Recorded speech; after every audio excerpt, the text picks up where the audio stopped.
আপনারা খেয়াল করে দেখছেন যে ট্রাইব্যুনালে জামাত নেতৃবৃন্দকে বিচারের নামে প্রহসন করে নাটক করে ফাঁসি দেওয়া হয়েছে, ইতিমধ্যেই সেই ট্রাইব্যুনালে শেখ হাসিনা সহ তার দোসরদের বিচার শুরু হয়ে গেছে।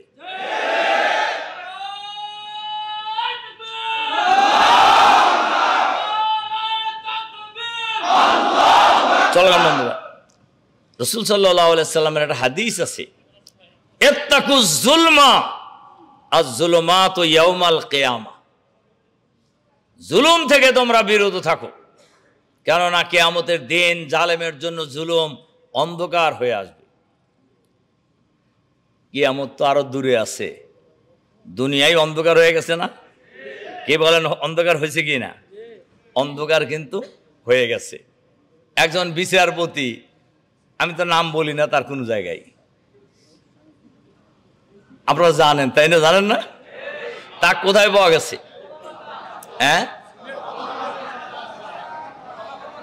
এই ভদ্রলোক আমাদের নেতৃবৃন্দকে কোর্টে ফাঁসির অর্ডার দিয়েছে, আপনার টকশোতে আস্ফালন করে বলতেন যে আজকে সাইদি সাহেবকে ফাঁসি দিয়ে আসছি, আজকে নিজামী সাহেবকে ফাঁসি দিয়ে আসছি, আজকে এই করছি ওই করছি, বলে নাই? সেই ভদ্রলোককে, আচ্ছা বলেন তো, বাংলাদেশে কেন দুনিয়ার ইতিহাসে অ্যাপিলিয়েট ডিভিশনের কোনো বিচারপতি টকশোতে যায়, এরা আপনারা শুনছেন কোনোদিন? শোনে নাই, দেখা তো দূরের কথা, শোনেনও নাই, কিন্তু বাংলাদেশে দেখছেনও শুনছেনও। এই ভদ্রলোকে পাওয়া গেছে সিলেটের বর্ডারে জঙ্গলের মধ্যে কলার পাতা গায়ে দেওয়া অবস্থায়। জনগণ তাকে ধরে আনছে কিভাবে? গলায় গামছা লাগায়। গলায় গামছা লাগায় কাদের গ্রামে বলেন তো দেখি? হ্যাঁ, কিরকম চোর? এই শেষরা চোর যারা, এই শেষরা চোরদেরকে কিন্তু গলায় গামছা লাগায় ঘুরায় গ্রামে গঞ্জে। সেই সিনারি হয়েছে না? কাজেই বাড়াবাড়ি দাম্ভিকতা কোনোটাই আল্লাহ তাআলা পছন্দ করেন না। সম্মানিত প্রকৌশলী ভাই সব, এই বাংলাদেশে এই পরিবর্তনের আমরা নাম দিয়েছি বিপ্লব 24, অনেকে 36 বলে, এটা হলো আসলে 24। এটার উদ্দেশ্য একটা আছে 24 বলার। দ্বিতীয় স্বাধীনতা হয়েছে কখন? 24।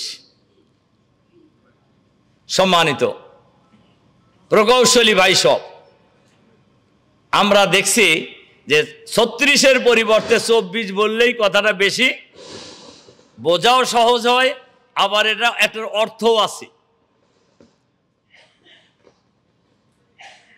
দেশ স্বাধীন হয়েছে একবার 71 সালে, আবার দ্বিতীয় স্বাধীনতা লাভ করেছি আমরা 24 সালে। এখন 24 সাল পপুলার না? কি বলেন, পপুলার কিনা? বাংলাদেশের গ্রামে গঞ্জে সর্বত্রই 24 সাল হলো পপুলার, এবং আমরা বিশ্বাস করি এই পপুলারিটি আগামী দিনে বাংলাদেশ যতদিন থাকবে ততদিন থাকবে ইনশাআল্লাহ। সম্মানিত শ্রদ্ধেয় প্রকৌশলী ভাই সব, সুতরাং এই পরিবর্তনের পর, এই পরিবর্তনের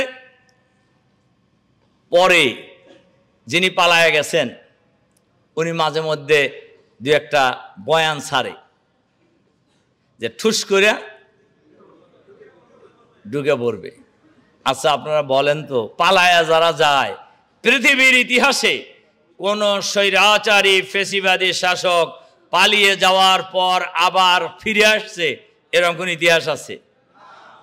উনি আসতে পারবে?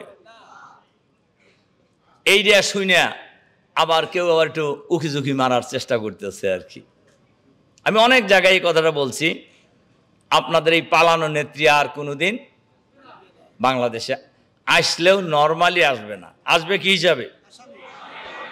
আসামি হিসাবে, আসামি হিসাবে ইনশাআল্লাহ, এবং আনা হবে তাকে, আনা হবে তাকে।